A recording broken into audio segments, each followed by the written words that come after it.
冰封码头，零下60度的暴风雪如刀割，我被按在冰窟边缘，膝盖下的冰面渗着刺骨寒意。这刺骨的寒意，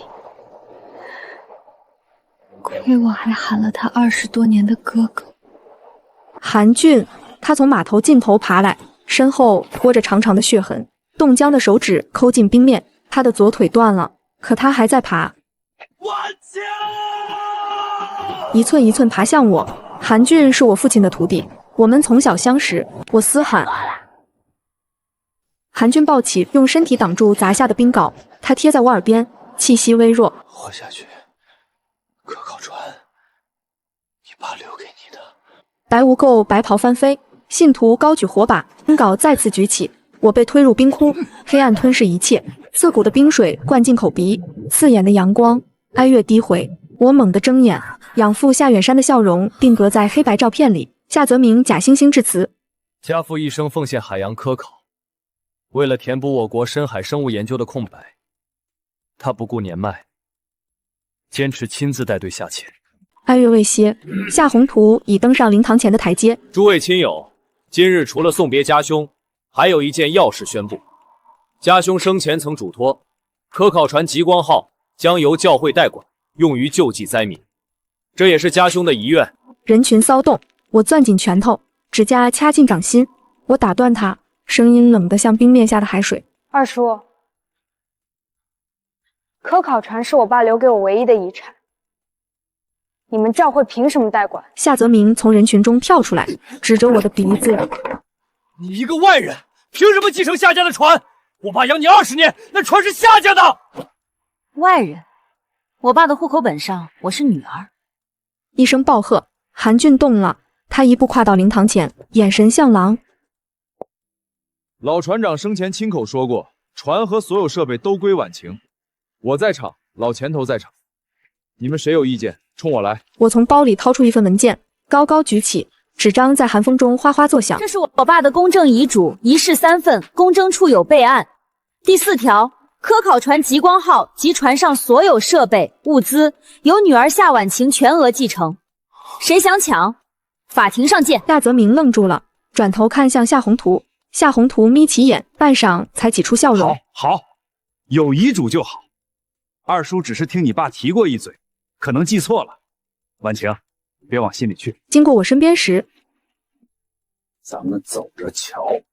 韩俊一身黑衣，目光与我相撞，呼出的白气在冷空气中飘散。我冲过去，死死抓住他的手。韩俊，这一回，咱们不让他们得逞。婉晴，咱们回船上。零下25度，韩俊放下望远镜，呼出的白气在镜片上结霜。教会的人还在，躲在渔船后面。我凑到舷窗前，码头阴影里，2个裹着厚棉袄的人蹲着，老前头端着2个搪瓷缸子，手抖得厉害，热水洒出来，在甲板上瞬间冻成冰珠。丫头，夏宏图早就盯上这条船了。他把缸子塞给我。老船长在的时候，他就想入股可燃冰，没答应。他走的时候那眼神跟刀子似的。他想硬抢，教会势力大，只怕是巧取。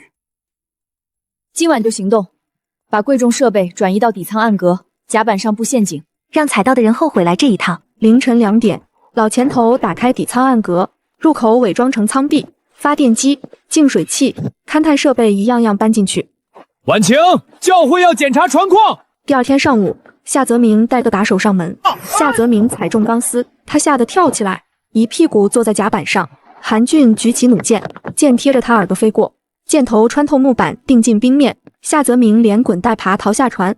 我嘴角勾起一抹笑。远处，夏宏图站在教堂门口，放下望远镜，脸色铁青。第2天上午，夏泽明又来了，这次只带了2个打手，但气势更嚣张。他一脚踹开船舱门，把手里的文件拍在桌上。签了，教会说了，这船从现在起归我们。我看都没看那文件。滚出去！给脸不要脸，把他按住！2个打手冲上来，韩俊从背后出现了，没人看清他是怎么动的，只听见咔嚓2声，惨叫声在船舱里炸开。韩俊的手已经掐住夏泽明的脖子，把他按在墙上。以后你俩跟婉晴没半点关系，否则我现在就把你扔海里。零下30度的海水，3分钟就硬，你想试试？夏泽明趴在地上，手抖得握不住笔，写了3遍才把自己的名字写对。我接过断诀书，看了一眼，收进口袋。滚！夏泽明连滚带爬逃出船舱。码头上，夏宏图站在远处，看着这一幕，冷笑：不急，气象台说了，大寒潮还有27天，到时候他们得跪着求咱们。27天。韩俊点点头。够了。窗外，远处教堂的十字架在寒风中晃动，发出刺耳的金属声。老钱头的手在舱壁上摸索了许久，终于按下一个隐蔽的卡扣，咔嗒一声，舱壁裂开一道缝，暖意从缝隙里涌出来。我愣住了，舱门完全打开，一个近100平米的地下空间出现在眼前，这里居然应有尽有。暖风机呼呼送风，桌上放着一本黑色封皮的笔记本，我的手颤抖着翻开，是父亲的笔记，密密麻麻记录着这些年对科考船的改造计划。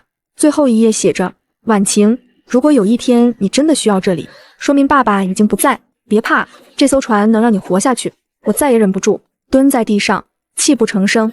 丫头，你看，老船长在近海标记了好几个点，都是可燃瓶富集区，那东西烧起来比油还旺，能烧好几年。我站起来，擦干眼泪，走到海图前，父亲的字迹密密麻麻。韩俊走过来，然后去检查设备。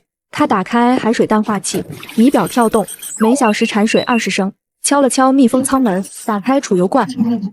够烧3个月。3天时间，我把账户清空，股票、基金、理财能卖的全卖了，600万现金装进2个旅行袋。3天时间，我把账户彻底清空，600万现金，全是活下去的底气。韩俊的电话打了整整2天，老战友一个接一个联系。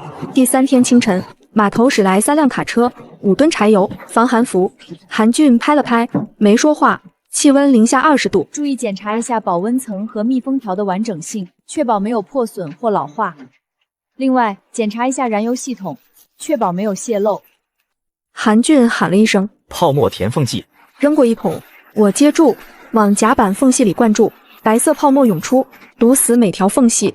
甲板伪装成冰堆，我们爬上爬下，把防寒布铺成起伏形状，再撒上真雪，雪落在布上，很快冻住，和周围冰面融为一体。3天3夜，几乎没合眼。韩俊走过来，递给我一杯热水。还剩24天。他手上好几道裂口，我接过杯子。老钱头在船舱里喊着吃饭。吃饭了。活着真好。他们记下了每一批物资，柴油、暖风剂、防寒服，全记在一个本子上。监视持续了3天，那2个渔民都会准时出现在码头边的破渔船后面，假装修补渔网。当天深夜，韩俊行动了，他扛着几个空木箱，悄悄摸到码头另一侧，木箱半沉半浮地卡在冰缝里，然后他故意留下几道拖拽的痕迹，脚印杂乱，像是一群人匆忙搬运的样子。那2个渔民果然发现了异常，他们围着冰面上的窟窿转了又转，用手机拍照。看来船上的物资并不多，我们走。交头接耳，半个时辰后，2人匆匆离开。韩俊在驾驶舱里看着他们远去，嘴角勾起一丝笑。当晚，教会那边传来消息，信徒回报夏宏图，科考船没什么特别的，可能真没囤多少货。昨天夜里好像还有人偷走了一些，看来船上的物资并不多。夏宏图半信半疑，我看向韩俊，机会来了。夏宏图收到信徒回报，科考船物资不多，还遭了偷窃。他决定先处理教堂门口闹事的难民。凌晨3点，我们3人再次打开底舱暗格，这次搬进去的是那几个长条木箱，韩俊搞来的枪械，2把步枪，1把猎枪，还有几盒子弹。木箱放进最深处，用旧零件盖住。关上舱门的瞬间，我呼出一口长长的白气，在冷空气中凝成雾团。暂时安全了。韩俊点点头，递给我一杯热水。窗外风雪又起，远处的教堂灯火通明。老钱头的手指在海图上点了点，就是这里。老船长当年勘探了3个月，确认储量惊人。可燃冰那东西烧起来比油还旺。韩俊沉声道：“但开采需要炸药，而且动静不会小。教会和码头帮都会惊动。我沉默片刻，先勘探，确认坐标，炸药的事儿回来再想办法。第二天凌晨，韩俊和老钱头驾驶小船驶向滨海，我站在科考船驾驶舱里，心跳随着那艘小船越走越远而加快。3海里外，小船停下，韩俊抡起铁镐砸冰，每一下都用尽全力，冰屑飞溅。老钱头在旁边扶着转机，嘴唇冻得发紫，手抖得几乎握不住。半小时后，冰面砸开一个窟窿，黑色海水翻涌上来，钻杆一寸一寸往下探。突然，韩俊关掉机器，用力拔钻，钻头带出来的是一截白色的冰状物，掏出打火机，蓝色火苗窜起，老钱头激动得老泪纵横。成了！冰面远处，望远镜里突然闪过几个黑影，3个裹着深色防寒服的人正站在冰脊后面，他们身上挂着教会信徒的十字徽章。距离极寒还有3天，码头上的海鸥越来越少，大多冻死在冰面上。我路过码头时，遇见了夏泽明，他蹲在冰面上，他抬起头，挤出笑：“婉晴啊，教会说了，只要你肯认错，还能回来。毕竟是一家人，何必闹成这样？”我停下脚步，看着他，他手里的粮食是教会发的救济粮，袋子上的十字标志刺眼得很。我意味深长地说：“留着你的粮，以后一口都吃不到。”夏泽明脸色一变，想说什么，你为什么？却被刺耳的警报声打断。超级寒潮将于72小时后抵达，最低气温预计零下50度，请市民做好准备。夏泽明手里的皮带掉在地上，爬起来就往教会方向跑。码头上，韩俊正在加固缆绳，绳子冻得硬如铁棒，他用力拉紧。见我回来，他点点头。最后一批物资到了。老钱头搬出几个箱子，这些东西够咱们撑3个月，只要扛过这次寒潮，就有活路。韩俊走过来，还剩3天。够了。船舱里，暖风机呼呼作响，电话里白污垢的声音还在耳边回荡。窗外已经红了半边天，教会着火了。他用那些难民当柴，烧出一条通往我们船的路。我站在舷窗前，攥紧怀表，父亲的声音在里面，可我听不见，耳边全是哭声、惨叫声、风声，还有我自己的心跳。我闭上眼，又睁开，抓起扩音器，我听见自己的声音，不像是我，太冷了，冷到声音都结了冰。所有难民听令，科考船周围50米为死亡线，擅入者死。人群愣住，但我允许你们在50米外扎营，每隔1小时掉下热水和毛毯，想活命的自己救自己。10几个信徒冲出来，冲进去抢啊！韩俊的枪响了，他们看着我的眼神从感激变成绝望，从绝望变成仇恨。凌晨3点，许多帐篷在船外连成一片。韩俊守在机枪旁，监控画面里，教会信徒正在难民中分发武器，他们在等。韩俊说：“等难民撑不住。”我知道，窗外一个老人抱着孩子跪在警戒线外，孩子已经冻僵了。老人磕头，额头砸在冰面上，每一下都留下血印，血刚流出来就冻住。老钱头不敢看婉晴，那个孩子我握紧怀表，我知道，但我不能开门。人涌进来，燃料撑不过3天，然后所有人一起死，或者他们杀了我们。父亲在怀表里说：“活下去不是救所有人，是活下去。”天亮时，零下52度，信徒开始煽动，他们见死不救。几十个难民冲向警戒线，韩俊开枪，子弹打在冰面上，最前面的人趴下了，后面还在往前涌。我抓起扩音器，声音嘶哑：“看清楚，煽动你们的人手里有教会的武器，是他们把你们赶出来的。”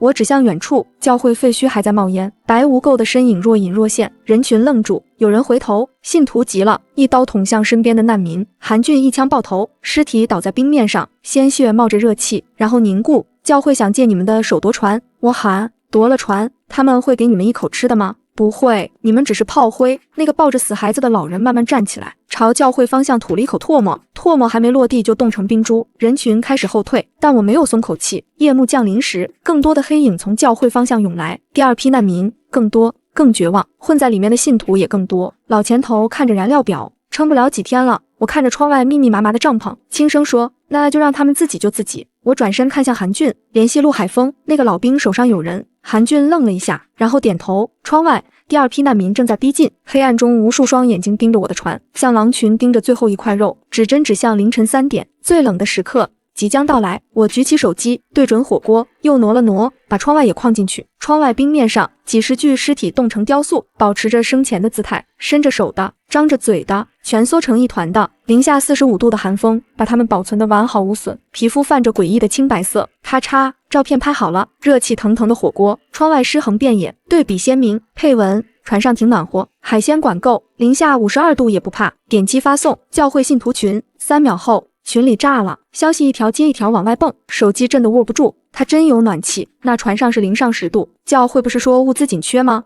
看哪来的？他窗外那些尸体是昨天教堂门口的。有人开始艾特我，夏婉晴，让我们上船，大家都是教友，你不能见死不救。然后夏宏图出现了，他发了一条语音，点开，声音嘶哑但气势汹汹，那是教会资产。极光号是老船长的，老船长是教会的忠实信徒，船自然归教会，大家跟我去讨回公道。船上温度0上10度，去了就能活。群里安静了几秒，然后有人响应，对，那是教会的，大家一起去，冻死也是死，拼了。监控画面里，教堂门口的难民开始骚动，一些人裹着棉被，相互搀扶着朝码头方向挪动。我关掉手机，扔在桌上，继续涮肉。韩俊起身，走到武器柜前，拿出那几把枪。他摸了摸枪管，手指刚碰上就粘住了，扯下一层皮。他面无表情，把枪放在暖风机旁边预热。老前头叹气，手抖得夹不住肉。他们不会善罢甘休的。我夹起一片鱼肉，放进嘴里，慢慢嚼。那就来。夏泽明跪在船坞外，身后跟着10几个信徒，他们磕头哀嚎，嘴唇冻得发紫，呼出的白气刚出口就凝成冰雾。婉晴，求求你开门，我们错了，让我们进去，冻死了，真的冻死了。我站在驾驶舱里，隔着舷窗看着他们。韩俊站在我旁边，手里端着热茶。我拿出手机，打开一个音频文件，扬声器对准窗外，按下播放键。婉晴，活下去，科考船，你爸留给你的。韩俊的声音在冰原上回荡，那是前世的他临死前留给我的最后一句话，沙哑、虚弱，却拼尽全力。夏泽明猛地抬头，脸色惨白得像死人。这是，他嘴唇哆嗦，牙齿打颤。这是梦，是假的，你从哪里搞来的？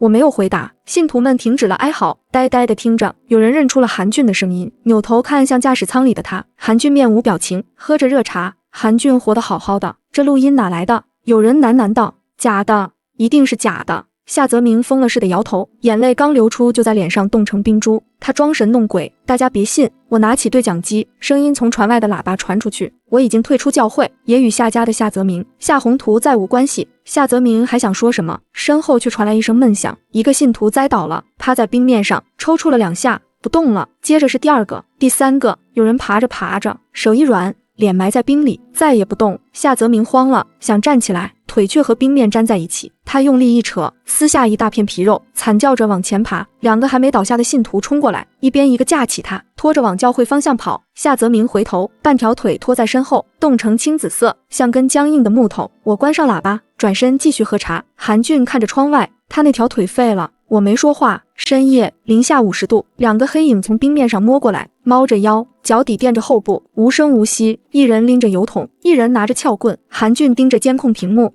刀疤流的人来偷油的。我没说话，看着他们接近船舷。第1个黑影甩出铁钩，当的一声勾住船舷，开始往上爬。第2个紧随其后。等2人都翻上甲板，韩俊按下红色按钮，船舷2侧的高压喷头突然启动，2道白色液体激射而出。零下50度的速冻液，惨叫声只持续了半秒。2人的动作瞬间凝固，保持着攀爬的姿势，惊恐的表情，张嘴尖叫的样子，全部定格。甲板上多了2尊冰雕。韩俊走到甲板上，踢了踢其中一尊，硬邦邦的，纹丝不动。月光下，冰雕泛着悠悠的蓝光，诡异渗人。远处码头边，一辆改装越野车旁，刀疤流举着望远镜，把这一幕看得清清楚楚。妈的！他啐了一口，呼出的白气在望远镜上结霜。硬点子。旁边手下问老大要不要叫人。刀疤流盯着科考船上那2尊冰雕看了很久，那2尊雕像在月光下格外刺眼，像2座墓碑。先不管他们，他放下望远镜，钻进车里。教会那边物资多，先对付教会。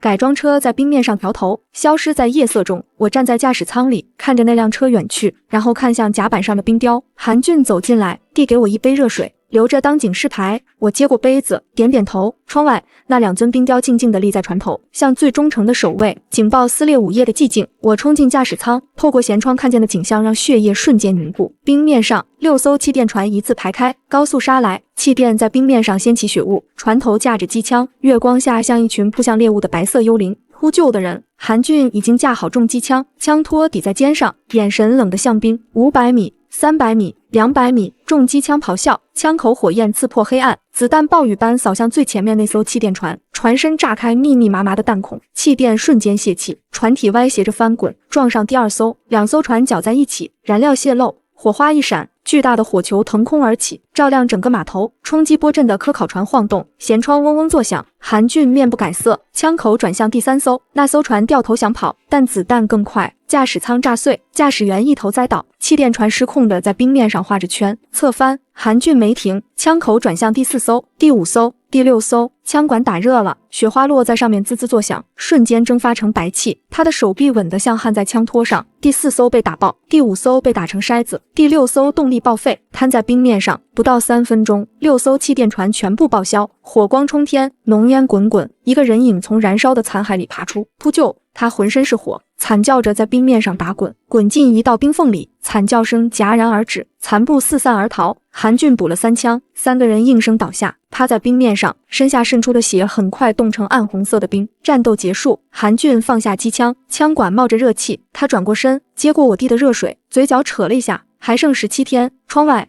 燃烧的火焰在冰面上跳跃，远处教会的教堂灯火通明，那里的窗边挤满黑影，正朝这边张望。他们看清了吗？他们敢来吗？夏宏图躲在教堂顶层的窗后，冻僵的手指攥紧望远镜，他看见了秃鹫如何惨叫着跌进冰缝，尸体如何被寒风冻成硬邦邦的冰坨。他也看见了甲板上那2尊至今还立着的冰雕，像2座墓碑，日夜警示着所有企图靠近的人。望远镜的金属外壳粘在手上，他用力一扯，撕下一层皮，血渗出来，在镜筒上冻成暗红色的霜。他却像感觉不到疼，只是死死盯着那艘船。硬点子，他喃喃道，硬点子也得啃。他转身下楼，消失在夜色中。码头帮的据点在废弃的渔港仓库里。夏宏图推开门，一股恶臭扑面而来，腐肉、脓血、排泄物混合的气味。昏暗的煤油灯下，几十个人挤在一起，有人蜷缩着发抖，有人抱着溃烂的腿哀嚎，有人已经不动了。刀疤流坐在角落里，他抬头看着夏宏图，眼神阴鸷。你来干什么？夏宏图从怀里掏出一张清单，拍在桌上。刀疤流低头一看，瞳孔猛地收缩，磺胺、青霉素、吗啡、纱布，全是现代拿命都换不到的东西。50箱。夏宏图说，够你这些弟兄用3个月。刀疤流盯着清单，喉结滚动。旁边一个手下突然惨叫起来，抱着腿在地上打滚，溃烂的地方已经能看到骨头。要我出人？刀疤流抬头，那艘船。夏宏图指向窗外，你知道我说的是哪艘？刀疤流的脸抽搐了一下，他当然知道，那2尊冰雕，他每天晚上做梦都能梦见。船底有排污管。夏宏图压低声音，老前头酒后提过，直通底舱，从那里进去，他们的防御就是摆设。刀疤流沉默，煤油灯的火苗跳了跳，他呼出的白气在灯光下凝成雾团。你确定？我确定。刀疤流又看了一眼那个惨叫的手下，溃烂的地方已经蔓延到大腿，再不处理，这人活不过3天。他抓起桌上的清单，折好，塞进怀里。出兵。老前头手里的扳手当的掉在地上，他脸色煞白，嘴唇哆嗦。我想起来了，我和韩俊同时看向他。半个月前，夏宏图请我喝酒，老前头双手发抖。我喝多了。他问船上有没有什么暗道、管道。我说了排污管。他一屁股坐在箱子上，双手抱头。我该死。我这张嘴。韩俊沉默了2秒，看向我，我脑子里飞速转着。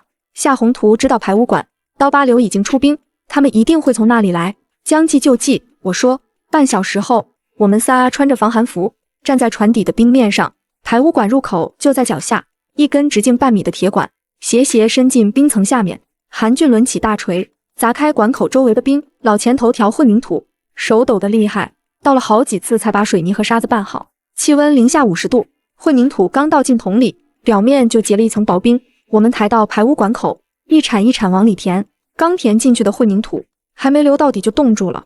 不行，韩俊皱眉，这样填不实。我转身跑回船上，拖出暖风机，接上发电机，对着管口猛吹，热风呼啸，冰霜融化，混凝土开始流动。韩俊趁机一铲一铲往里灌，老前头在旁边递料。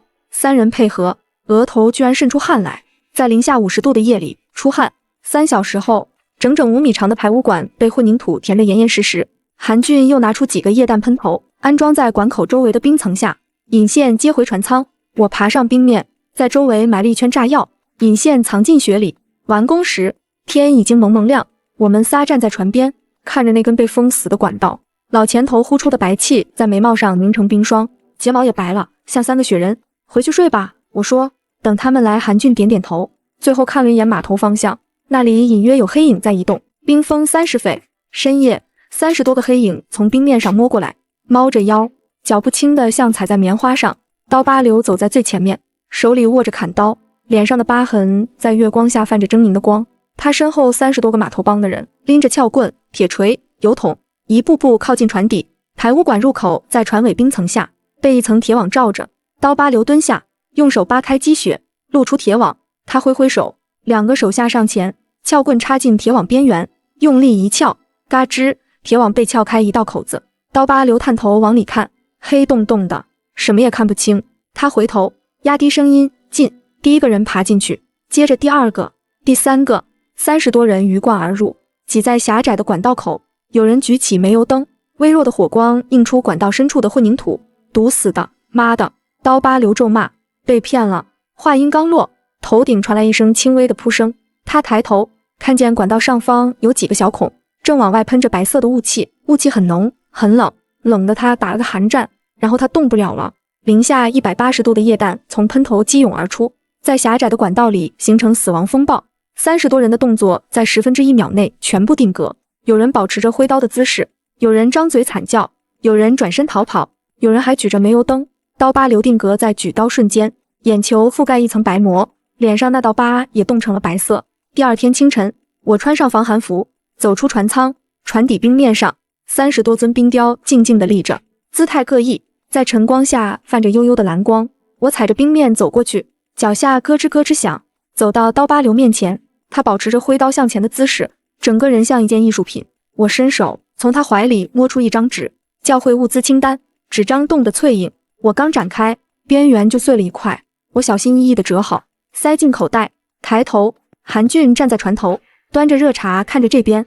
我朝他点点头，转身回船，身后30多尊冰雕在阳光下闪闪发光。清单的秘密。船舱里，我小心翼翼展开那张从刀疤流身上搜出的清单，纸片冻得脆硬，边缘还在往下掉渣。韩俊拿暖风机对着吹了5分钟，才勉强能展开。上面密密麻麻列着：磺胺200箱，青霉素300箱，吗啡50箱，医用酒精500桶，柴油30吨，煤油50吨，取暖煤100吨，压缩饼干2000箱，罐头3000箱，面粉500袋，大米500袋。我的手停在清单上，久久没有动这些东西。老前头凑过来，眼睛瞪得溜圆，够上千人过冬了。韩俊沉默，救济。我冷笑，教会囤这么多东西，救济谁？救济他们自己。窗外，远处教堂的尖顶在风雪中若隐若现，那个号称神的使者的白无垢，那个天天喊着共享共济的教会，背地里藏着够上千人活过一个冬天的物资，而他们门口每天都有人在冻死，教会才是最大的威胁。我站起来，夏宏图知道排污管，白无垢知道我们手里有可燃冰，等他们腾出手来，下一个目标就是我们。韩俊看着我，你想怎么做？先解决夏泽明。我说他知道的太多了。当晚，韩俊换上深色防寒服，消失在风雪中。教会据点在一座废弃的宾馆里，韩俊从后墙翻进去，避开巡逻的信徒，一层一层往下摸。地下室门虚掩着，里面传出微弱的声音，像是什么人在呻吟。韩俊推开门，一股恶臭扑面而来，腐肉、脓血、排泄物混杂的气味，比码头帮的仓库还恶心。角落里，一个人蜷缩在地上。韩俊走近，借着微弱的应急灯看清了那张脸，夏泽民。他的双腿从膝盖以下完全溃烂，皮肉翻卷，露出森森白骨。他还在动，还在呻吟，还活着。韩俊蹲下，看着他。夏泽民艰难地抬起头，眼神涣散，嘴唇哆嗦。救我！韩俊没说话，站起来，转身离开。门在身后轻轻关上。地下室里，呻吟声还在继续。收债，我穿上防寒服，拉紧面罩，踩着冰面，一步一顿走向教会据点。废弃宾馆的大门敞开，里面漆黑一片，越往下走，恶臭越浓。地下室的门虚掩着，我推开，应急灯的光线昏暗，照着角落里那个蜷缩的人影。夏泽明，他听见动静，艰难地抬起头，看清是我，眼睛里突然亮了一下。濒死之人看到希望的光，婉晴，婉晴！他拖着断腿，一点一点朝我爬来，每爬一下，溃烂的双腿就在冰面上拖出一道血痕，血刚渗出就冻成暗红色的冰碴，粘在地上。他爬过的路像一条暗红色的河，1米、2米。他爬到我脚边，抬起手想抓住我的裤腿，手指冻得发黑，指甲盖掉了好几个。婉晴，救我！我错了，我真的错了。他声音嘶哑，喉咙里像堵着什么东西。带我上船，求求你，我不想死。我低头看着他，他身边还带着一个取暖炉，微光点点，只有靠近皮肤才能感受到一点温暖，那是他最后的热源。我蹲下，伸手把取暖炉抢走，狠狠砸在地上，微弱的火光熄灭了。他愣住了，眼睛瞪大，像不明白发生了什么。这是你欠我爸的，我说。夏泽明张嘴想说什么，喉咙里只发出咯咯的声音，他的身体开始剧烈颤抖，嘴唇发紫，眼珠往上翻。他还在爬，用仅剩的一点力气往前爬，手指抠进冰面，指甲翻开，血渗出来，冻住，爬不动了。他趴在冰面上，身体抽搐了2下，然后静止，呼出的白气越来越淡，最后完全消失。我站起来，看着他的尸体在寒风中慢慢僵硬，皮肤从惨白变成青紫，再变成灰白，最后像一尊蜡像，转身离开。身后地下室的应急灯闪了闪，灭了。推开宾馆大门，寒风扑面而来，面罩上瞬间又结满霜花。韩俊站在不远处，迎上来，递过一杯热水，我接过，握在手心里，暖意透过手套渗进来。走吧。身后夏泽明永远留在了那里。消息传到教会时，夏宏图正在分发救济粮，一个信徒凑到他耳边，低声说了几句。夏宏图的手停在半空，粮袋掉在地上，面粉撒了一地。他站在那里，像一尊突然冻住的冰雕。周围的人奇怪地看着他，有人喊夏执事。他回过神，弯腰捡起粮袋，继续分发，手很稳，声音也很稳。下一个。当晚，夏宏图的地下室里，3个人影围坐在煤油灯旁，都是教会里的中层信徒，都曾受过白无垢的排挤。他囤的物资够所有人过冬。一个光头低声说，可他宁可放在仓库里发霉，门口天天有人冻死，他连门都不开。另一个瘦子咬牙，这样的人配称神的使者。夏宏图一直沉默，只是听着。煤油灯的火苗跳了跳，在他脸上投下明暗不定的影子。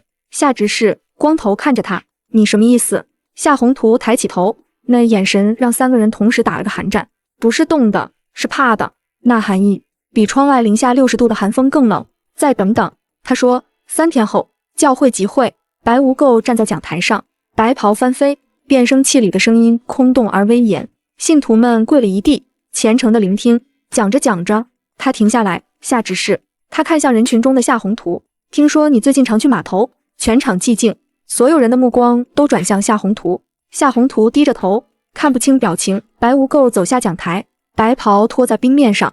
他走到夏宏图面前，居高临下地看着他，想投靠你那侄女。他那船上暖和得很。夏宏图慢慢抬起头，脸上挂着谦卑的笑，眼神却冷得像冰。白使徒说笑了，他轻声说，我只是去看看。看看。白无垢笑了，看什么？看那些冻死的人。夏宏图没说话，白无垢盯着他看了很久，然后转身走回讲台。神的眼睛无处不在，夏执事，记住这一点。集会继续，信徒们又开始祷告，仇恨的种子已经埋下。夏宏图的下场，我赶到教会时，一切已经结束。教堂门口围满了人，信徒们挤在一起，伸长脖子往里看，却没人敢进去。寒风呼啸，他们呼出的白气一团一团，在空气中飘散又凝成冰霜。我拨开人群，挤进去。讲台上，白无垢的白袍还在翻飞，他站在冰窟边缘，低头看着什么。变声器里传出的声音空洞而冰冷。异教徒已接受神的洗礼，愿他的灵魂在冰海得到净化。我快步走到冰窟边，透明的冰层下，夏宏图静静地躺着，他保持着向上伸手的姿势，像要抓住什么，手指冻得发白，指甲翻开，血凝在指尖，眼睛瞪得大大的，正对着天空，瞳孔已经散开，嘴巴张着，还保持着死前最后一刻的形状。我仿佛还能听见他喊的那句，你不得好死。冰水灌进他口鼻的那一刻，他在想什么？是恨，是悔，还是不甘？我不知道，我只知道他那双眼睛还在看着上面的人，看着白无垢，也看着我。周围很安静，信徒们屏住呼吸，看着冰窟里的那具尸体。有人偷偷抬头看白无垢，眼神复杂；有人低下头，双手合十。嘴唇蠕动，不知在祷告什么。白无垢转身，白袍在冰面上拖过，发出沙沙的声响。他经过我身边时，停了一下，变声器里的声音带着笑：“你二叔，我替你解决了，不用谢。”我没说话，只是看着他。他笑了笑，继续往前走。信徒们纷纷让开，我转回头，继续看着冰窟。夏宏图还瞪着那双眼睛，冰层又厚了一点，他的脸开始模糊。我蹲下，对着冰层里的他，轻声说了一句话，声音很轻，只有我自己能听见，然后站起来，转身离开。身后寒风呼啸，冰窟上的薄冰又厚了一层。教会真相，教堂地下室的入口隐藏在讲台后面，一块活动地板掀开，露出向下延伸的阶梯。我踩着梯子往下走，越往下越暖和。阶梯尽头是一扇铁门，虚掩着。我推开门，一股热浪扑面而来，暖气开得足足的，至少有0上20度。我脱下面罩，呼出一口气，没有白雾，这就是白无垢的圣堂。房间很大，至少100平米，角落里堆满了物资，够上1000人过冬的东西，全堆在这里发霉。房间中央摆着一张巨大的书桌，桌上放着一个变声器，连着麦克风，旁边是一台投影仪，墙上挂着一块白布，投影仪正对着它。我按下投影仪的播放键，白布上立刻出现扭曲的光影，这就是他们所谓的神迹。书桌的抽屉里有一个笔记本，我翻开，是白无垢的日记，字迹潦草，内容触目惊心。今天又来了30个信徒，告诉他们神需要奉献，他们把最后的口粮都交上来了，真蠢。有人说冷，想在教堂过夜，我让守卫赶走了，冻死活该，正好当反面教材。夏宏图这个蠢货，以为能瞒过我，他那点心思我早看透了。我一页一页翻着，手越来越冷，不是冻的，是气的。拿出手机，我把变声器、投影仪、日记、物资堆全部拍下来，照片一张一张存好。临走前，我走到墙边，那里有一排暖气管，正呼呼地往外冒着热气，热气扑面而来，暖得我脸上发烫。我蹲下，找到总阀门，握住，用力一拧，咔嗒一声，暖气管的轰鸣声停了，热气消失，房间里的温度开始下降，很慢，但一定会降。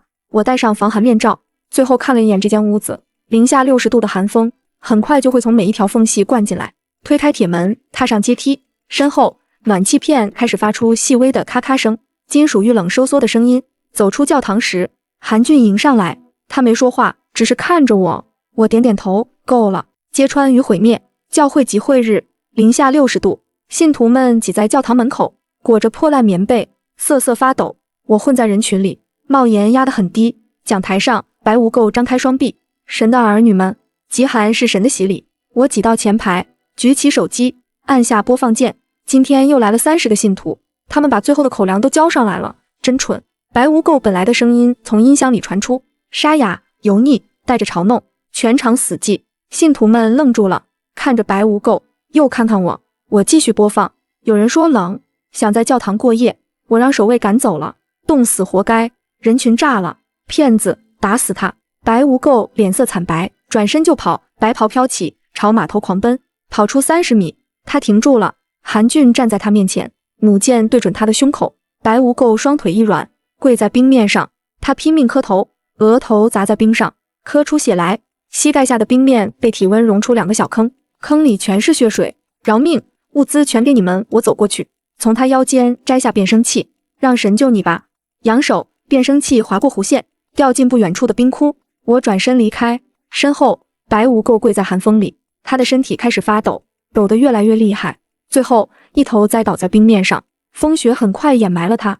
我走回码头时，身后跟了一群人，他们站在冰面上，瑟瑟发抖，有人冻伤的手上缠着破布，有人抱着孩子。韩俊端出热水，倒进缸子里，我接过一个，递给最前面那个老人，他伸出双手来接，10根手指冻掉了4根。他捧着缸子，眼泪流下来，在脸上冻成冰珠。谢谢。我看着他们，进来吧，暖和一下。船外传来喊声时，我正盯着温度计发呆。韩俊走进来，有人来了，10几个，穿军大衣，带着枪。冰面上，一队人正朝科考船走来，他们步伐整齐，虽然冻得缩着脖子，但队形没乱。领头的男人40岁左右，国字脸，腰板挺得笔直。夏婉晴，他站在船外喊：“我是陆海峰，远海军陆战队的，能谈谈吗？”我打开舱门，冷气灌进来，像刀子。他们进了船舱，10几个人挤在门口，不敢往里走，怕踩脏地板。我看见了他们的手，有人缠着冻伤的绷带，有人手指发黑，有人一直在发抖，不是冻的，是发烧。陆海峰开门见山，我们需要药品和燃料，我的兵有人快撑不住了，拿什么换？他沉默了一下，我们可以保护你们。兵员卫队23个人都当过兵，只要给口热饭，给点药，我们替你们守船。我看着他的眼睛，那里面没有贪婪，只有疲惫和恳求。韩俊走过来，在我耳边低声说，他真是陆战队的，我见过他。我转身走到书桌前，拿出那份可燃冰勘探图，摊开，我有技术，可以开采可燃冰，采出来，能源就不缺了。我看着陆海峰，你们保护我们，我教你们怎么采，合作怎么样？陆海峰落在墙上，那里挂着父亲的照片，他愣住了。老班长，他声音发颤，夏远山是你什么人？我爸。陆海峰走到照片前，敬了一个标准的军礼。老班长是我教官。他放下手，转过来看着我，眼眶有点红。我这条命是他救的，当年新兵训练，我掉进冰窟，是他把我捞上来的。我愣住了，他伸出手合作，我欠他的，还给你。我握住他的手，两只手套冻在一起，粘得死死的。我们掰了半天才分开，手套上留下对方的掌印，凹进去的。签协议，我说。陆海峰点头。滨海陷阱，警报响起时，我正在底舱检查物资。韩俊的声音从对讲机里传来，秃鹫的残部回来了，20多艘气垫船，他们想报复。韩俊已经架好重机枪，但这次人太多，硬拼不划算。我盯着那些气垫船的路线，脑子里飞速转动。他们必经一片冰脊区，那里的冰层很薄，下面就是深海。炸药，我说，埋在那片冰脊下面。韩俊看了我一眼，嘴角勾起，聪明。半小时后，我和韩俊趴在冰脊后面的雪地里，20多个炸药包已经埋进冰层，引线攥在我手里。气垫船队越来越近，500米、300米、200米，领头的船上站着一个人，举着望远镜四处张望。秃鹫的副手，脸上有刀疤。再近点，我低声说，100米、50米。第一艘气垫船冲进冰脊区，我按下起爆器，冰面炸开，海水喷涌而出，10几艘气垫船来不及反应，连人带船坠入冰海，惨叫声、爆炸声、冰层碎裂的声音混成一片。海水溅到冰面上，在零下60度的低温里瞬间结冰，把剩下的几艘气垫船冻在原地。上，韩俊一跃而起，端着枪冲出去。兵员卫队的人从埋伏点杀出，子弹扫向那些被困住的气垫船。船上的人想跳船逃跑，脚刚沾冰面就被冻住，栽倒在地上。战斗持续了不到10分钟，剩下的劫匪跪在冰面上，双手抱头，浑身发抖。有人嘴唇冻得发紫，有人眼泪刚流出就冻成冰珠，有人一直在哆嗦，话都说不出来。韩俊走过去，踢了踢其中一个人。武器呢？燃料呢？那人抖着手指向后面的气垫船。清点结果：6挺机枪，20多支步枪，10箱子弹，还有3吨柴油。俘虏们在寒风中跪了半小时，有人开始求饶，声音嘶哑：“饶命，我们错了，再也不敢了。”我看了他们一眼，转身离开。身后求饶声还在继续，越来越弱。中层区的废弃学校成了我们的新据点。消息传出去后，幸存者像潮水一样涌来。第一天就来了上百人，有拖家带口的，有独自一人的，有背着破烂行李的，有抱着孩子的。礼堂里挤满了人，没有暖气，但人挤人，温度居然升到了零下10度，呼出的白气凝成一片雾海，在昏暗的应急学校灯下翻涌。有人在哭，有人在咳，有人呆呆地坐着不说话。角落里一个老太太抱着孙子，孩子已经烧得迷糊，她一遍遍用血擦他的额头。陆海峰带着人在门口维持秩序，他的兵端着枪，但枪口朝下，只是防止有人闹事。我站在讲台上，看着下面那一张张脸，苍白的、冻伤的、绝望的，但也有一点点希望的。然后问题来了，物资分发时，有人多拿，有人抢，有人趁乱往怀里塞东西，礼堂里乱成一团。陆海峰好不容易才分开扭打在一起的2个人。我跳上讲台，拿起喇叭，都听好了，人群安静下来。物资有限，不够分，从今天起，想拿东西就得干活。我一字一句，修房子的，发药巡逻的，发食物，不干活的，什么都没有。有人嚷嚷，我冻伤了，干不了。冻伤的去帮忙照顾孩子，干不了的分的少一点，但不会饿死。想躺着白拿的。我顿了顿，外面冰面很宽，想去哪都行。没人说话了。陆海峰走过来，低声说：“这样行吗？”我看着下面那些开始主动帮忙搬东西的人。行。钻机轰鸣了整整3天，韩俊带着20个工人三班轮换，昼夜不停，钻井架立在冰面上，像一只巨大的铁鸟。寒风呼啸，钻杆每往下探1寸，都像是在跟老天爷较劲。第3天凌晨，钻头突破了冻土层，一股白色的气体喷涌而出，在零下60度的空气中瞬间凝成冰雾。韩俊大喊：“点火！”一个工人举起火把，凑近喷口，蓝色的火焰腾空而起，照亮了整个夜空。火焰纯净，没有烟，没有味，只有灼人的热浪向四周扩散。冰面开始融化，火焰在冰面上烧出一个大坑，越烧越深。所有人都愣住了，然后有人欢呼，有人哭，有人跪在冰面上，双手合十。韩俊站在火焰旁边，脸上映着蓝光。他转头看向我，咧嘴笑了。能源问题暂时解决了，但危险也随之而来。火焰周围的冰层开始出现细小的裂缝，咔咔作响，像什么东西在低语。我走过去，蹲下，手按在冰面上，裂缝在蔓延，虽然慢，但确实在蔓延。不能这么踩，我站起来，冰层受不了，再烧下去，整个冰面都会裂开。韩俊皱眉，那怎么办？限量开采，我说，每天只采3小时，够用就行，剩下的时间让冰层恢复，工人们轮班开采。每次上井时，他们的眉毛、胡子、睫毛上全是厚厚的冰霜，整个人像从雪里爬出来的。有人手冻得握不住工具，有人脸冻伤了还在笑。他们站在暖风机前，要敲半天才能活动关节，冰霜从身上簌簌往下掉，但没人抱怨，因为有了火就有了暖，有了暖就能活。我看着那片蓝色的火焰，看着那些在火焰旁忙碌的人，看着远处冰面上那面深蓝色的旗，还不够，海豚还得备，再挖3个储备井。我对韩俊说，把能采的都采出来，存着。韩俊点头，火焰还在燃烧，冰面下的裂缝又长了1寸。第29集，肃清码头帮。刀疤流死后，码头帮乱了，30多号人挤在那个废弃仓库里，群龙无首。有人想投靠冰城，有人想自己单干，有人嚷嚷着要给刀疤流报仇，喊了2天也没动静。第3天，他们自己找上门来，10来个码头帮的人跪在冰城外面，双手举过头顶，表示投降。为首的是个瘦高个，叫三愣子，刀疤流生前的心腹。夏老板，我们想通了。他跪在冰面上，膝盖冻得发紫，跟着刀疤流没出路，以后给冰城干活，绝无二心。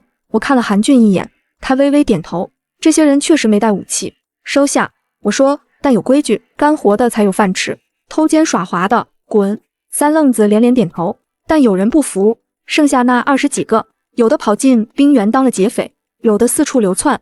最麻烦的是一个外号黄牙的小头目，他带着10几个人，表面上说要投靠，暗地里却勾结了一伙外来劫匪，想里应外合端掉冰城。他以为自己做的隐蔽，却不知道冰城外围有监控。韩俊把录像放给我看，黄牙半夜溜出冰城，在冰姐后面和几个陌生面孔碰头，递过去一张纸，地图，动手吧。我说。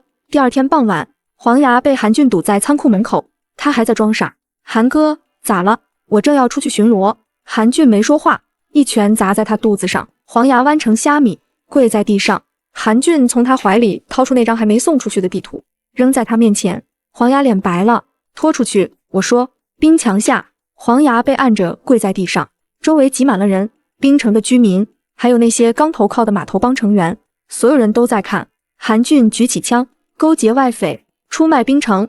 我看着黄牙，你还有什么话说？黄牙浑身发抖，嘴唇哆嗦着说不出话。枪响，黄牙栽倒在冰面上，血渗出来，很快冻成暗红色的冰。从那以后，再没人敢生一心。老前头的警告。老前头盯着气象仪器已经整整3个小时，他戴着老花镜，操在屏幕前，手指在数据上一点一点划过。暖气管在墙角嘶嘶作响，舱室里0上5度，他额头却渗出汗来。丫头，他声音发颤，你过来看看。我放下手里的物资清单，走到他身边，屏幕上是一串曲线，最后几天的数据陡峭的像悬崖。我看不懂，但看得懂他的表情，那种表情我只在父亲脸上见过一次。那年父亲预测到台风，提前3天把船开回港。怎么了？老前头摘下老花镜，手在抖。第2次极寒波，2周后抵达。我愣住了，气温可能跌破零下100度。他指着屏幕上的数据，海冰会增厚到100米，到时候科考船扛不住，会被冰压碎的。韩俊从门口进来，听见这话，脚步顿住。有办法吗？他问。老前头站起来，走到墙边，推开一个柜子，露出后面一扇小门。那是底舱的入口，通向船体最深处。这里，他拍拍门，船底深层舱，当初老船长专门加固过，能扛住极地冰压，把所有核心设施转移下去，人能活，物资能保。我走过去，推开那扇门，一股寒气涌出来。底舱没有供暖，温度接近0下，手电筒照进去，能看见舱壁加厚了不止1，钢板上焊着一道道加强筋。来得及吗？我问。老钱头算了算，14天，3班倒，不睡觉，勉强够。我转身看着韩俊，他已经开始往外走。我去叫人，全员动员。我追上他，抓住他的胳膊。14天，1天都不能少。他拍拍我的手，够了。窗外冰原寂静，远处的冰城旗帜在寒风中猎猎作响。倒计时开始了，0下70度，铁镐砸在冰面上，溅起的冰屑打在脸上，像刀子割，每一镐都要用尽全力，镐把震得虎口发麻，10几下就得换人，300人，3班轮换，昼夜不停。挖掘现场在船底，我们要在冰层下挖出一个巨大的避难层，把科考船的核心设施全部转移下去。老钱头说，只有那里能扛住0下100度的极寒。韩俊在最前面，赤膊上阵，他抡着大锤砸冰，每一下都砸得冰屑飞溅，汗水从他脊背流下来，刚流出毛孔就结成冰，在身上挂满冰凌。他像一座移动的冰雕，却还在砸，一下一下又一下。换人，他喊了一声，换人退下来，钢管扛在肩上，压出一道血痕。他顾不上擦，接过小月递来的热水，一饮而尽。我蹲在物资堆旁，手里握着笔，记录每一批物资的消耗，手指冻得发僵，握不住笔，就用胶带把笔缠在手套上，写出来的字歪歪扭扭，但还能认。暖风机还剩3台，我喊省着点用，每班只开1小时。有人应了一声，声音被寒风撕碎。小月在人群里穿梭，她抱着一个保温桶，桶里装着热水，每到一个工人面前就倒一杯递过去，杯子刚递出去，水面就结了一层薄冰。工人接过来，一口喝掉，冰碴在嘴里嘎嘣响。谢谢小月。有人咧嘴笑，嘴唇冻裂了，血渗出来，在笑的时候格外刺眼。小月也笑，脸冻得通红，继续往下一个人走去。我抬头看天，铅灰色的云层压得很低，极光在远处翻涌。我低头继续握紧那只缠着胶带的笔，一声闷响从冰层深处传来，像什么东西在底下苏醒。我抬头看见开采可燃冰的区域，一道裂缝正以肉眼可见的速度向科考船延伸，黑色闪电般的裂纹在冰面上炸开，咔咔作响，每一声都像砸在心口。冰裂，韩俊扔下手里的工具，所有人撤。工人们扔下铁镐往船上跑，韩俊却逆着人流冲向裂缝。韩俊，我喊他没回头。裂缝越来越长，距离科考船只剩不到50米。韩俊跑到裂缝前方，蹲下，手按在冰面上感受震动方向，然后他站起来，朝身后喊炸药。2个人扛着炸药包冲过去，韩俊接过，在裂缝前方每隔3米埋一个，引线连在一起，点引线丝丝燃烧。韩俊带着人往回跑，刚跑出20米，炸药炸了，一排深坑在冰面上炸开，冰屑飞溅起10几米高，裂缝冲过来，撞在最前面的坑上，顿了顿，然后拐了个弯，顺着那些炸出的坑绕开了科考船。我腿一软，扶住船舷。韩俊站在爆炸点旁边，浑身是冰屑，大口喘着气。他转头看我，咧嘴笑了一下。突然，身后传来惊呼：“老钱头！”我回头看见老钱头捂着胸口，脸色发青，缓缓往冰面上倒。旁边的人手忙脚乱扶住他，他嘴唇发紫，手还在抖，抖得厉害。抬到底舱，我冲过去，快！几个人把他抬起来，往船舱跑。我跟着跑，心揪成一团。底舱里，老钱头被放在床上，他眼睛半睁着，看着我，嘴唇动了动，想说什么，却发不出声。他的手还在抖，一直抖。我抓住他的手，冰凉，很凉。别说话，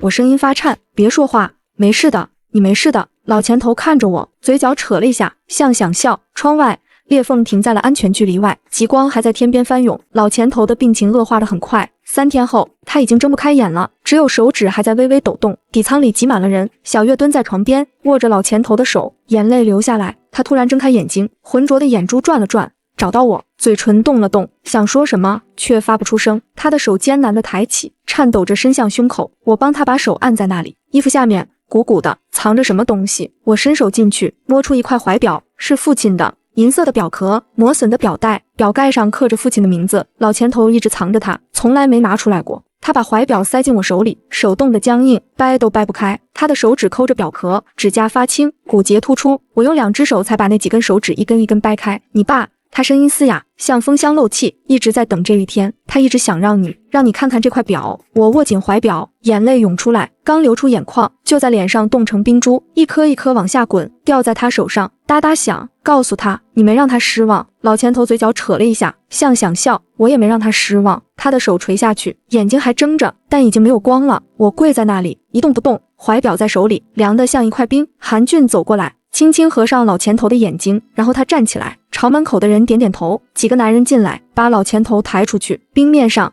我们炸开一个坑，冰水涌上来，黑漆漆的，冒着寒气。老前头被放进去，身体慢慢下沉，冰水漫过他的脸，漫过他的胸口，最后把他整个淹没。水面很快冻住，把他封在透明的冰层里。他就那样躺在那里，像睡着了。我站在冰坑边，握着那块怀表，表盖打开，里面是父亲的照片，年轻的，穿着军装，站在科考船前笑着。韩俊走过来，站在我身边，他没说话，只是把手放在我肩上，倒计时冷酷的跳动。13天。我站在船头，望着北方，天际的极光越来越剧烈，绿色、紫色、红色的光带在夜空中翻涌，交织变换，美得诡异，像末日的烟火。气温还在降，仪器显示零下80度。我呼出一口气，白气刚出口就凝成冰雾，在面前飘散，睫毛上结了一层霜。眨眼的时候能听见细微的咔嚓声。老前头，我轻声说，我们会活下去的。身后传来脚步声，韩俊走过来，递给我一杯热水。我伸手接过，杯子刚碰到掌心，水面就结了一层薄冰，薄薄的一层，透亮的，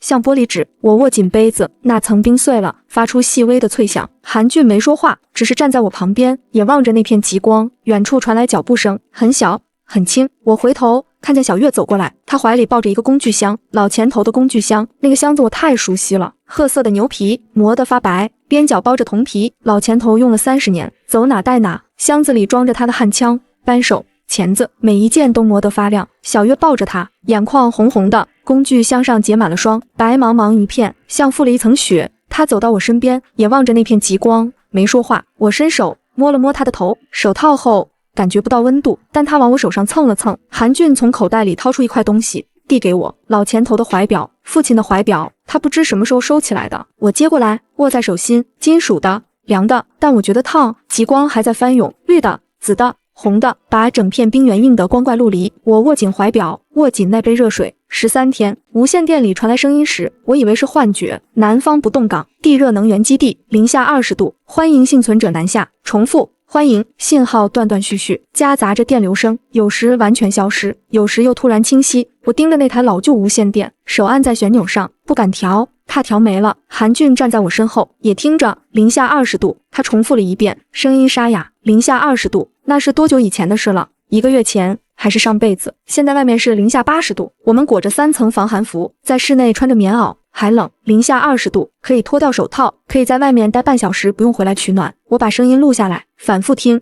了3天。第3天晚上，我把陆海峰和几个核心成员叫到一起，我要带主力南下。我把录音放了一遍，南方有地热，有政府，有活路，留在这里，冰层会越来越厚，可燃冰迟早会踩完，船会被冻住，堵不起。陆海峰先开口，谁去谁留？我看着地图，主力南下，破冰船能装多少人装多少人，剩下的人留守冰城，等我们回来。我留下。陆海峰站起来，韩俊也站起来。老陆，你……陆海峰摆摆手，打断他。我当过兵，守得住。你们去南方找援军，找到人，搞到物资，再回来接我们。他看着韩俊，你们走了冰城得有人管，这些人信我，我留下最合适。韩俊还想说什么，陆海峰已经伸出手，别墨迹，你们去，我们守住家。两人握手。握了很久，我看着窗外那面深蓝色的旗帜，在零下80度的寒风里猎猎作响。起航定在3天后，陆海峰的志愿者名单很快确定了，20个人，有男有女，有年轻的也有50多的。他们站在冰面上，排成一排，每个人都挺直了腰板，寒风像刀子一样割在他们脸上，没人缩脖子。想好了？我问。想好了。陆海峰替他们回答。我挑的人都是自愿的。物资从仓库里搬出来，在冰面上堆成小山，柴油、药品、压缩饼干、罐头。弹药1半的储备全给了他们。交接的时候没人说话，只有物资落在冰面上的闷响。刚堆好，雪就下来了，细密的雪粒被风卷着，很快在物资上覆了一层白，小山变成了雪山。小月抱着一个包裹跑过去，塞给陆海峰，里面是他攒的暖宝宝。还有一包糖果。陆海峰接过来，粗糙的大手摸了摸他的头，什么都没说。我走到陆海峰面前，他看着我，突然抬起右手，敬了一个礼，手冻得僵硬，举起来的时候关节咔咔响，风吹得他的军大衣猎猎作响。他的脸已经冻得发紫，手还在举着。过了很久，也许只有10几秒，但我觉得很久，他才放下手，替我们活下去。他说，我的眼泪涌出来，滚烫的，划过脸颊，还没滴落，就在脸上冻成冰珠，一颗一颗挂在睫毛上，挂在颧骨上，像一串透明的泪。韩俊走过来，握住陆海峰的手，2只手用力握了握，什么话都没说，转身上船。破冰船发动，船身震动，缓缓驶离滨港。我站在船尾，看着码头上那20个人越来越小，越来越小，他们还在挥手，还在站着，还在看着我们。陆海峰站在最前面，像一根钉子钉在冰面上，船越走越远，人影变成黑点，黑点消失在地平线。我转身走进船舱，暖气管嘶嘶作响，杯里的热水又结了一层薄冰。极光号缓缓驶离滨港，船身破开冰面，发出沉闷的轰鸣声。码头上上百名幸存者站在零下80度的寒风里，拼命挥手，他们呼出的白气汇成一片雾海，在冰面上方翻涌飘散。我站在船尾，看着那些人越来越小，有人还在追着船跑，跑了几步就停下，站在冰面上一直挥手，一直挥手，直到变成一个小黑点。船舱里挤满了人，老人、孩子，抱着包袱的女人，拄着拐杖的伤员，他们挤在一起取暖。有人在小声哭，有人闭着眼念叨什么。小月穿梭在人群里，给每个人递热水。起航第3个小时，暴风雪来了，天色瞬间暗下来，能见度不足5米，狂风卷着雪粒打在舷窗上，啪啪作响，像有人在用沙子砸玻璃。船身剧烈摇晃，有人摔倒，有人尖叫。韩俊站在驾驶舱里，双手握着舵轮，他的手冻得发红，关节发白，手指已经僵得握不住。他咬着牙，用整个身体的力量稳住舵轮。航向多少？他喊。我看了一眼仪表，180。他把舵轮往右打，船身震动，破开冰脊，继续前进。雪越下越大，挡风玻璃上全是雪，雨刷刮不过来，结成厚厚的冰壳。韩俊探出半个身子，用手去砸那些冰，手刚碰到就粘住了，扯下一层皮。他像没感觉一样继续砸。韩俊，我冲过去，你进来，我来。他摇头，你不行，我还能撑。他的嘴唇已经冻得发紫，睫毛上全是冰霜，整个人像刚从雪里刨出来的。我不知道该说什么，只是站在他旁边，看着前方那片白茫茫。船继续向前，身后冰城已经看不见了。船体突然剧烈震动，像撞上什么东西，冰挤带。韩俊冲进驾驶舱，所有人抓紧，我来不及反应，整个人被甩到墙上。船舱里尖叫声一片，有人摔倒，有人死死抓住身边的扶手。船底传来刺耳的声响，金属被挤压的声音，像什么东西在撕咬船身。韩俊趴在舷窗上看了一眼，冰挤太密，过不去，得下去炸冰。他转身往外走，我一把抓住他，外面零下80度，不下去船就废了。他挣开我的手，戴上防寒面罩，等我回来。他带了5个人跳下船，冰面上他们刚站稳，寒风吹透防寒服，几个人同时打了个寒战，那冷是从骨头缝里往外渗的，挡都挡不住。韩俊挥手，几个人分散开，往冰脊上安放炸药。突然枪响了，子弹扫在冰面上，溅起冰屑。我趴在船舷上往下看，冰脊后面冲出10几个黑影，端着枪朝韩俊他们射击。劫匪！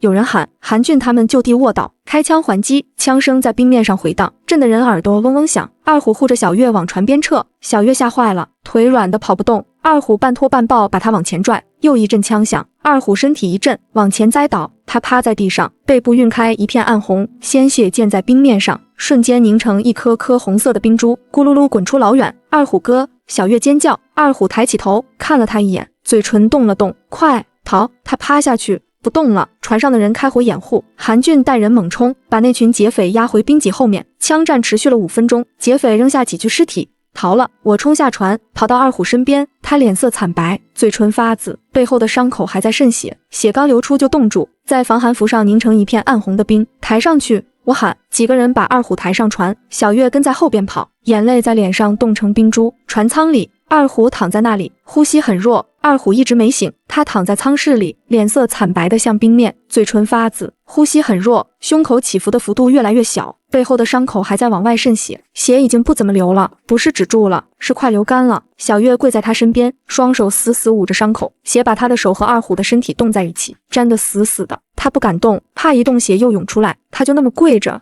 一直跪着。二虎哥，你别死，你别死！他声音已经哭哑了，眼泪流出来就在脸上冻成冰珠，一颗一颗往下掉，掉在二虎身上，哒哒响。船上药品有限，止血药用完了，抗生素也只剩3支，这点东西根本不够。我蹲在二虎旁边，看着他的脸，不能再等了。韩俊，我站起来，前面有个冰面补给站，那里可能有药。韩俊看了我一眼，什么补给站？劫匪说的。他们审问俘虏时说过，往南20海里有个难民聚集点，有物资交换，太危险，不冒险，二虎就死。韩俊沉默了3秒，转身往外走。我带3个人去，船别停，慢慢往前开。他跳下船，带着3个人消失在风雪里。船舱里，小月还跪着，还捂着，她的脸已经冻得发青，手抖得厉害，但她不肯换人，不肯松手。小月，我轻声叫她，她摇摇头，不说话。3个小时，4个小时，第5个小时，韩俊回来了，他浑身是血，眉毛睫毛全是白的，手里拎着一个医药箱，一桶柴油换的。他把箱子递给我，贵，但值。我打开箱子，止泻药、抗生素、绷带都有。二虎得救了。3天后，他醒了，睁开眼睛的第一件事是四处张望，嘴唇动了动，声音嘶哑的像砂纸磨过。小月，没事吧？小月扑上去，抱着他哭，哭着哭着又笑了，笑了又哭。我站在门口看着他们，转身离开。窗外暴风雪停了，阳光刺破云层，洒在冰面上。无线电在凌晨突然响了，刺耳的电流声划破船舱的寂静。我扑过去，抓起听筒，冰城呼叫，信号断断续续，夹杂着沙沙的噪音，但我听出来了，是陆海峰的声音。老陆，老陆，我喊。你们怎么样？那边沉默了几秒，然后声音再次传来，虚弱但清晰。第2次极寒波提前抵达，零下95度，冰层增厚，我们已进入封闭。我的手在抖，零下95度，那是人能扛住的温度吗？撑得住吗？你们撑得住吗？我对着话筒喊，撑得住。声音断了一下，又续上。密封舱，老前头留下的设计，保温，你们放心走。小月跑过来，趴在我身边，盯着那台无线电。韩俊也走进来，站在我身后。老陆，我喊，你们多少人？物资够吗？20个，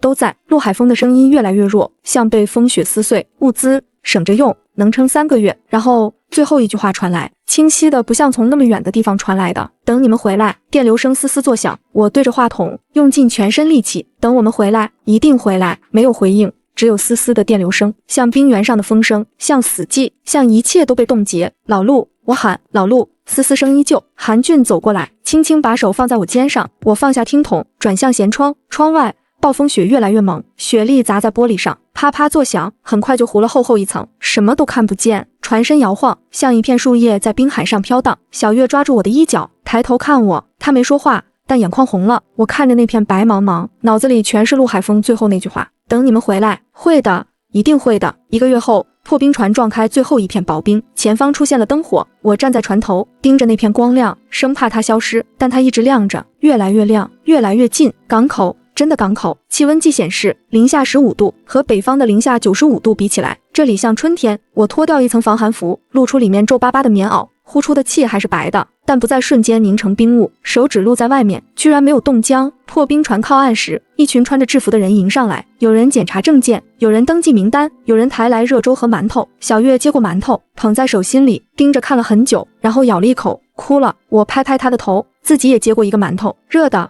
软的，咬下去有麦香。韩俊站在我旁边，大口吃着馒头，没说话。我被带去见负责人，他看了我的勘探笔记和可燃冰样本，当场拍板留下能源顾问，专门负责可燃冰开采。韩俊被安排到机械维修组，他摸着那些完好的工具，手都在抖。小月入学了，港口有学校，有老师，有课本。第1天放学回来，他背着一个新书包，里面装着铅笔和橡皮。他把铅笔举到我面前，阿姨，这是我的。二虎康复后加入了巡逻队，他穿着制服，腰里别着枪，走路带风。路过我身边时，咧嘴一笑，敬了个不标准的礼。那天晚上，我们3个第1次洗热水澡，浴室很小，但热水管够。外面传来声音，小月在隔壁哭，不是嚎啕大哭，是压着声音抽泣。然后是二虎的声音，他也哭，男人那种憋着的哭。我没哭，只是站在热水里，闭着眼，让水一直流，流了很久。出来时，韩俊站在走廊里等我，他也刚洗完，头发还滴着水。他看着我没说话，只是伸手递给我一杯热水，我接过，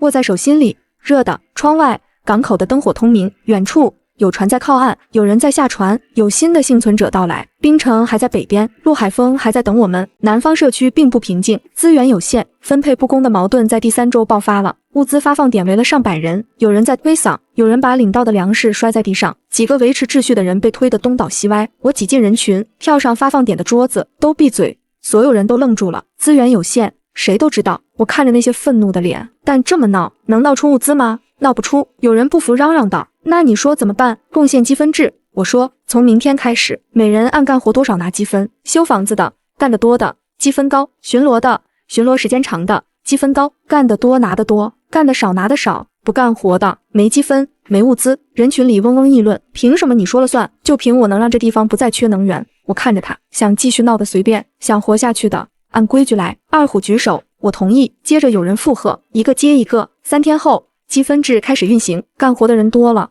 偷懒的人少了，仓库物资分发得清清楚楚，没人再闹。晚上开会时，韩俊摊开一张地图，他指着港口附近的一片海域，眼睛里有光。这里我勘探过了，有可燃冰，埋得比北方还深，但储量更大。如果采出来，这里就再也不缺能源了。我看着那张地图，北边陆海峰还在冰城等着，南边新的可燃冰等着开采，还不够，还得继续。半年后，无线电在深夜突然响了，我几乎是扑过去的。半年了，整整半年，没有任何消息。有时候我会怀疑，那20个人是不是已经不在了？冰城是不是已经变成一座巨大的冰棺？冰城，呼叫，声音虚弱，断断续续，但确实是陆海峰的声音。我的手在抖，按着听筒的手在抖。老陆，老陆，是我。你们怎么样？那边沉默了很久，电流声嘶嘶作响，像冰原上的风。然后声音又传来，更弱了。挺过了。第2次极寒，零下105度，死了7个人，但冰城还在。我的眼泪涌出来。零下105度，那是人能扛住的温度吗？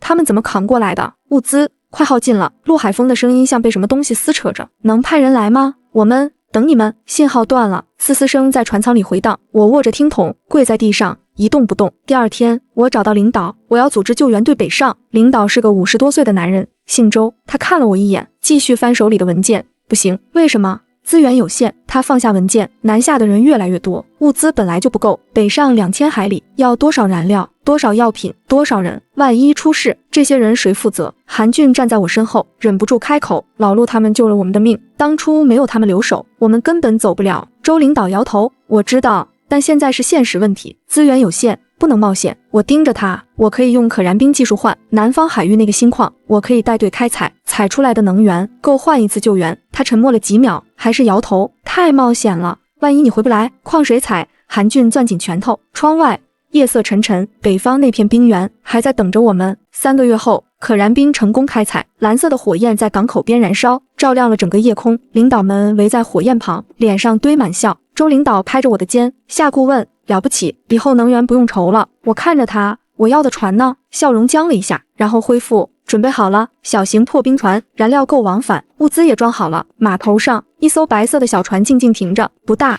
但够用。韩俊开始挑人，消息传出去，报名的人挤满了办公室。他挑了10个，都是年轻力壮的，都有野外经验。名单贴出去那天，二虎冲进我房间：“为什么没我？”我看着他：“你伤刚好。”好了。他撩起衣服，露出那道疤：“早好了。”太危险，冰城的人救过我的命。他眼睛红了，陆队长他们还在等，我必须去。小月也来了，他站在门口，手里攥着什么东西，不说话，就那么看着我。你更不行。我说你才12岁。他把手里东西举起来，是一枚贝壳，白色的，带着淡粉色的纹路，边缘光滑，是他在南方海滩上捡的。我要把这个带给老钱头。他说他没见过海。我张了张嘴，没说出话。韩俊走过来，看了看他们2个，又看了看我，让他们去吧。他说拦不住的。起航前夜，船舱里很安静，我检查着物资清单。韩俊在调试发动机，小月一个人坐在角落，手里还攥着那枚贝壳。他站起来，走到老钱头的遗物旁边，那里放着他的工具箱、焊枪，还有那块怀表。他把贝壳轻轻放在工具箱上，贴在老钱头生前摸过无数次的地方。老爷爷，他轻声说：“我给你带海的声音来了。”贝壳里